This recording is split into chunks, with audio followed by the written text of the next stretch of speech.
Welcome to Altenew. It's Take Two with Therese, and I've got two cards to share with a stamp highlight, and it's this fun stamp set here which is called Charming Doodles. Comes with coordinating dies and also a mask stencil. I'll just be using the dies today. I thought I'd share two different ways to use these flowers and two different ways to colour them and then make two cards. So I'm going to be doing some stamp layering. It's a really easy stamp set to layer. It's only got the solid colour for the centre and then the outline layer. And I find it easier if I'm going to go to the effort of lining up these things, these images in my MISTI, I might as well stamp a few out at a time. And I am using quite a few different colours here from a couple of families. I've used the Spring Bouquet set and the Golden Sunset because I wasn't sure which colours I was going to use. This is going to give me options for my bouquets and what colours I want to put together, but also it's going to give me extra flowers so I can make another card.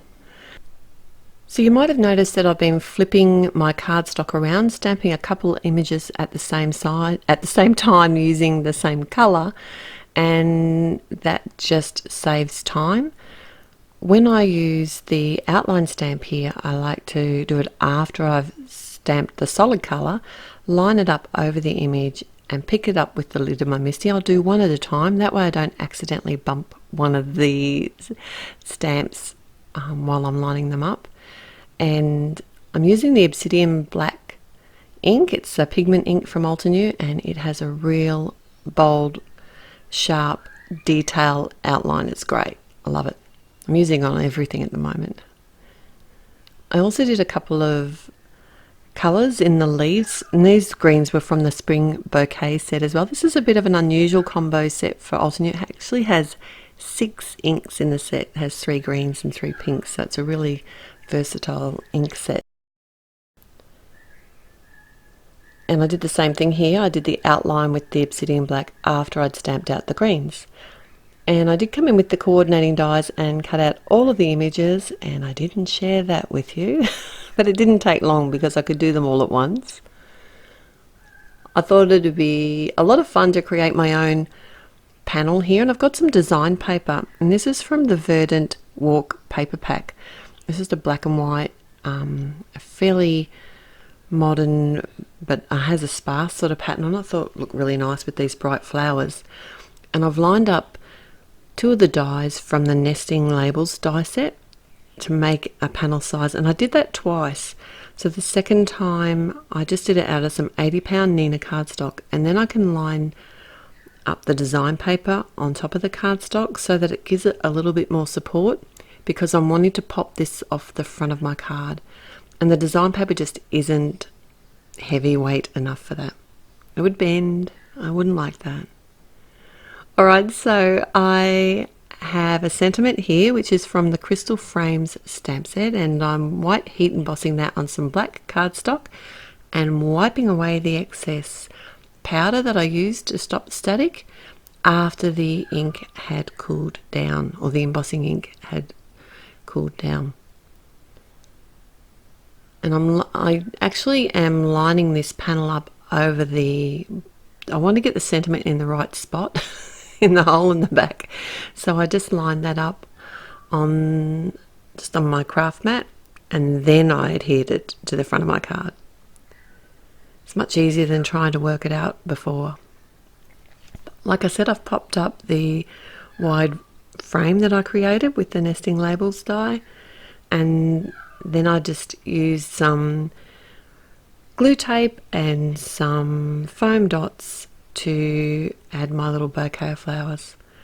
And I like to sort of work out where my flowers are going to be first before I commit. But the good thing about this glue tape is that it is forgiving, because you can lift up your images and then move them around and adhere them down. But once it's been sitting there for a while, they will hold strong. It's just until the glue kind of sets that it is a little bit movable. And I've got some enamel dots here from the New Day stamp set, and I've used the matte finish ones, which I thought worked really well with these colours. I like the pink and the yellow together. It's really pretty.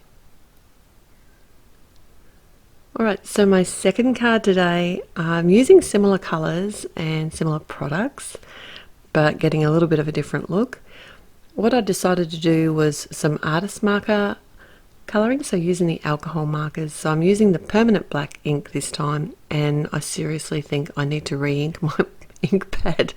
It's so dry, but I persevered instead of inking it. I don't know why. I was in a hurry, which kind of makes it worse, because I should have just taken the time to re-ink it, and then I wouldn't have had to come in with my Copic marker at the end and do some touch-ups. Anyway, I stamped the whole panel with the largest flower from the set, and it's kind of the largest single leaf in the set. And like I said, came in with my Copic marker. I did create another wide frame using the nesting labels die here, and I'm just very gently removing the painter's tape, so I didn't want to have to start again. And I find if you kind of roll it back on itself and pull very slowly, I don't have a problem with the paper tearing, although some cardstocks do tear a lot easier than others. And I thought this time I'm only actually going to be colouring the frame portion of this card, the bit that I've die cut out, and I've got two of each colour. Like I've got two yellows and two of the purpley pink colours, and I'll have the numbers at the blog as well, so that you'll be able to see which ones. Oh, you can see them off to the side as well. Forgot. There you go. Have a look. You can see exactly what numbers I've used right here. And I thought it'd be fun to actually colour the stripes of these flowers in different colours, in the two different colours. And I didn't do single stripes in each of the colours. I decided it would look better if I did them in blocks. So you'll notice that some of them are in groups of 2, some in groups of 3, and some in groups of 1. And just sort of did the pink and the yellow flowers near each other, and I didn't include all the colouring because it's pretty much the same and it's really simple. Anyone can do this colouring. It's probably the hardest thing is trying not to go outside the lines, but I like to use the sketch sort of point of the pen, not the bullet. But the good thing about the artist markers is that they do have a bullet point, and if you feel more comfortable doing the smaller areas with them, then it's a great option to have.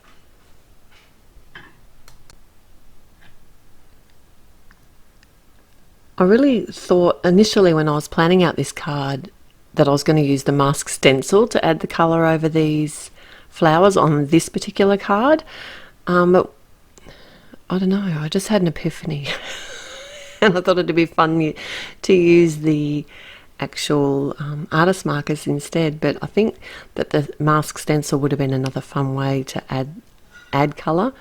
I just like the fact that by using these I could actually add the stripes and add that as a detail. I had a thought that I'd like to colour around the edges of the flowers in black, and I don't use my black alcohol marker very often at all, and I hesitated before I did this because I wasn't sure. I thought I was going to like it, but I wasn't sure if I was going to like it.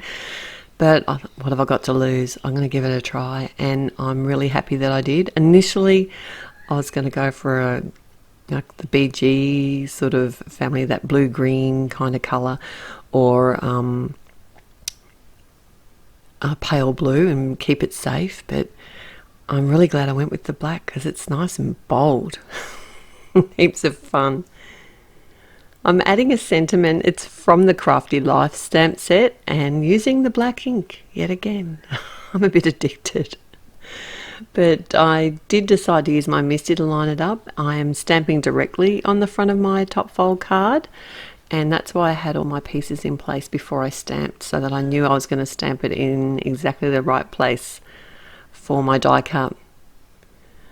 I am adding the outline border of the nesting label that I die cut earlier, but I'm not colouring. I didn't colour any of this portion in. And then I have popped up the actual frame. Oh, and I must say I did use the Nina 110 pound cardstock for this frame, and I usually don't like colouring on that with alcohol markers, but it went really well today. I think I'm getting used to it. And as a final touch, I have added some of the heart enamel dots here, and one thing that I like to do with those is to actually add a drop of glue behind them, and I use my matte medium just to make sure once I get my placement right, then I know they're not going to shift.